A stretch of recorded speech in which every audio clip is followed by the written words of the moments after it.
Alors, quelles sont les différentes théories de la motivation au travail? Donc déjà, on va commencer par les 4 principes de la motivation. Quand on parle de motivation, il doit y avoir 4 éléments. La première, c'est déjà un élément déclencheur. Un élément déclencheur, ça peut être, tiens, il y a un camion qui vient d'arriver, il faut aller le décharger, aller au boulot.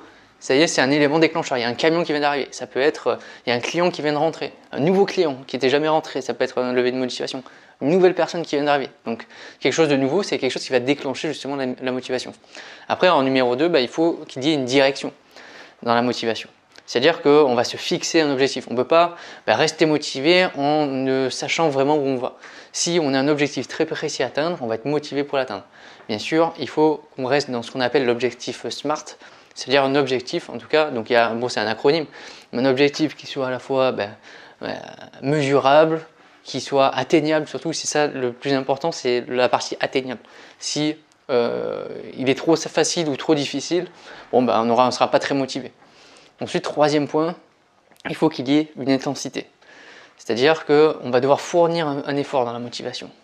Il va avoir un élément déclencheur, ça va nous motiver tout de suite. Donc on va avoir un objectif en tête et bien sûr il va falloir fournir un effort pour pouvoir atteindre notre objectif. Et surtout, ce qui est le plus important, c'est le maintien d'effort, c'est la persévérance. C'est-à-dire que vous pouvez motiver quelqu'un pendant 3 heures. Il va être super motivé, c'est super bien. Mais après, au bout de 3 heures, ça y est, c'est terminé. Le but d'un manager, c'est de réussir à motiver ses équipes sur le long terme. Réussir à, sans cesse, trouver des éléments déclencheurs et trouver des objectifs à atteindre en mettant justement tous les moyens à disposition pour réussir. Et donc, ça va permettre de maintenir cet effort du salarié, de continuer à être productif et justement de continuer à être motivé. Maintenant, on va voir deux principales théories. La plus connue sur la motivation, évidemment, c'est la pyramide de Maslow. Donc la pyramide de Maslow, elle dit quoi? C'est que tant qu'on n'aura pas satisfait justement nos besoins les plus bas, donc les numéros 1, on ne cherchera pas à satisfaire les besoins les plus élevés.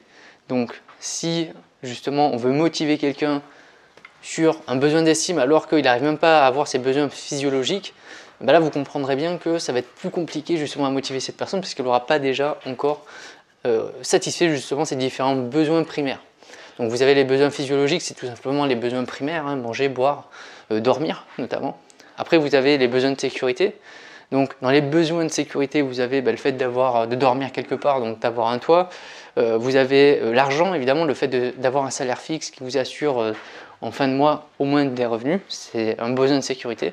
Donc si vous allez dans une entreprise et qu'on vous dit bon, à partir d'aujourd'hui, vous êtes payé que aux variables, donc si vous ne vendez pas, vous avez 0 à la fin du mois. Est-ce que vous croyez qu'il y a beaucoup de personnes qui vont se sentir en sécurité? Alors oui, il y a certaines personnes qui vont avoir un challenge derrière, mais la plupart des gens, ils ne se sentiront pas en sécurité parce qu'ils n'auront pas leur salaire fixe.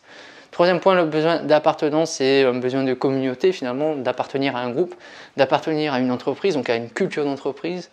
Ça se fait aussi beaucoup sur Facebook aussi, le fait d'aller dans des différents groupes pour montrer qu'on appartient ou qu'on aime telle ou telle chose. Donc il y a beaucoup de besoins d'appartenance pour les gens aujourd'hui. Et maintenant de plus en plus bien sûr le besoin d'estime, donc le besoin justement de reconnaissance de l'employeur ou du manager de son travail. Ça c'est super important parce que quelqu'un qui fait un travail, qui le fait super bien et que derrière il y a tout le monde qui s'en fout, je peux vous garantir qu'il va le faire 2 fois ça et après c'est terminé. Donc le besoin d'estime c'est super important, justement quand on manage quelqu'un, c'est un des leviers les plus importants pour faciliter la motivation. Et vous avez le besoin de s'accomplir, c'est-à-dire qu'aujourd'hui tout salarié il ne veut pas juste faire, alors ça dépend bien sûr des personnes, mais la plupart des salariés aujourd'hui ne veulent plus aller au travail juste pour de l'alimentaire. Ils ont un besoin de construire une carrière professionnelle, construire une carrière personnelle, donc après ça dépend bien sûr de chaque personne, mais vous avez différents besoins. Cette pyramide de Maslow, elle est encore d'actualité aujourd'hui, même si elle a tendance à s'effacer. C'est-à-dire qu'aujourd'hui, il y a certaines personnes qui sont prêtes à mettre en danger leurs besoins de sécurité pour avoir un besoin d'estime. Par exemple, des entrepreneurs, ils ont de l'estime pour leur travail, ils préfèrent avoir de l'estime, de la reconnaissance sur leur travail de la part de leurs clients, quitte à avoir un revenu qui soit assez instable, donc un besoin de sécurité un peu moins établi. Et donc, ça inverse un petit peu cette pyramide. Également, il y a des personnes qui ils ont un besoin d'estime, donc ils vont acheter une grosse voiture, ou un besoin d'appartenance, peu importe, Par contre, ils vont se mettre en danger. Soit ils vont manger des pâtes tous les jours, donc au niveau de leurs besoins physiologiques, ça va être limite, ou au niveau de leur argent, ça va risquer aussi d'être assez compliqué. Donc voilà, cette pyramide de Maslow a tendance à changer. Deuxième chose, l'analyse bifactorielle d'Herzberg. Donc qu'est-ce qu'il raconte? Et il sépare justement deux types de facteurs, les facteurs d'hygiène et les facteurs moteurs. Donc les facteurs d'hygiène, c'est justement, ça correspond aux bonnes conditions de travail. Donc, c'est-à-dire qu'on va voir, pour motiver une personne, le fait de lui apporter des bonnes conditions de travail, ça ne va pas suffire. Les bonnes conditions de travail vont justement éviter la démotivation. Par contre, à côté, on a des choses et des facteurs qu'on appelle moteurs. Donc ces facteurs moteurs, ça peut être des perspectives d'évolution, ça peut être d'avoir plus de responsabilités, ça peut être de la reconnaissance au travail, ça peut être un gros salaire aussi. Donc c'est des facteurs moteurs qui vont motiver. Et ça, c'est vraiment ce qui motive le salarié. C'est sur ces facteurs-là qu'on va pouvoir agir en priorité pour pouvoir le remotiver. Enfin, au niveau des théories, on va voir une dernière théorie, donc ce qui s'appelle justement la VIE, donc la valence, instrumentalisation et expectation. Donc c'est Vroom, c'est un nouvel auteur à bien retenir justement pour la motivation. Donc premier point, justement, en fait, ce qu'il dit Vroom, c'est que pour qu'on soit motivé, il faut satisfaire ces 3 points.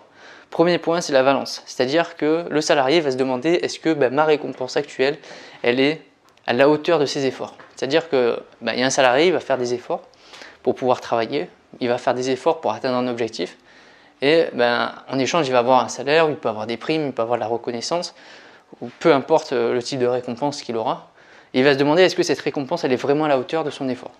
Si c'est le cas, il va être motivé. Si ce n'est pas le cas, il sera démotivé. Ensuite, c'est l'instrumentalisation, c'est-à-dire que tout salarié va bien sûr se demander pourquoi est-ce qu'il travaille. Dans quel but est-ce qu'il travaille, pour quelle récompense il va avoir.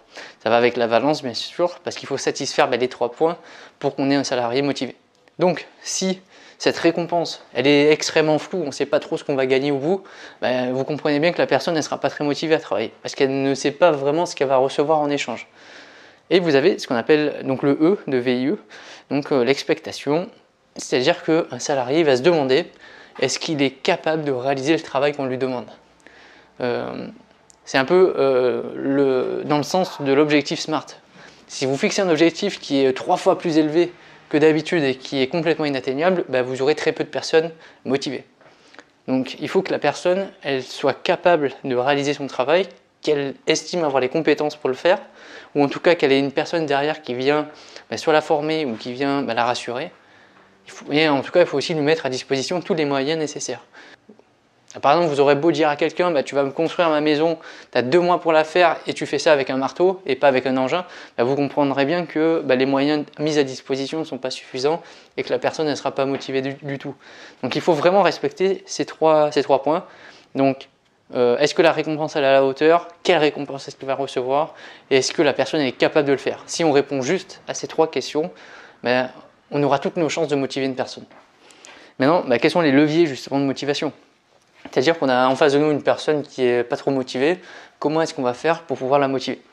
Premier point, bien sûr la carrière professionnelle. On va pouvoir envisager une carrière professionnelle, des évolutions vers le haut, donc soit des évolutions hiérarchiques ou des évolutions fonctionnelles, donc vers d'autres postes. Donc souvent c'est un facteur de motivation. Les conditions de travail évidemment sont des facteurs de motivation, c'est-à-dire si vous allez améliorer les conditions de travail. Alors c'est pas ce qui va chambouler vraiment la vie de la personne sur sa motivation, mais en tout cas ça peut contribuer à réduire la démotivation, comme on l'a vu avec Herzberg.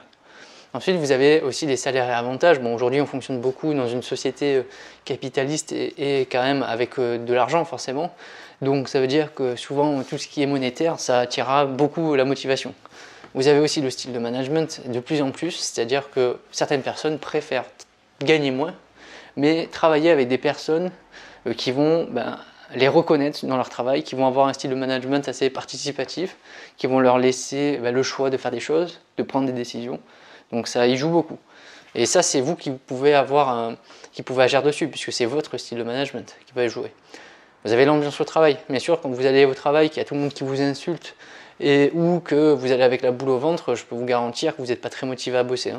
Et vous avez aussi la formation et la progression. C'est-à-dire qu'aujourd'hui, quand on va être formé quelque part, on va se sentir mieux, on va dormir moins bête comme on dit, parce qu'on a appris quelque chose. Et il ne faut pas le prendre à la légère ça, parce que c'est vraiment quelque chose qui est un levier de motivation. Une personne qui ne savait pas faire quelque chose, qu'on lui montre et qu'on lui apprend comment la faire, il va se sentir déjà mieux considéré et il va être confiant en lui, tout simplement parce qu'il saura faire des choses. Et vous avez bien sûr la reconnaissance au travail qui est aujourd'hui indispensable dans notre nouveau monde aujourd'hui, surtout les jeunes aujourd'hui qui ont besoin justement qu'on reconnaisse leur travail à leur juste valeur.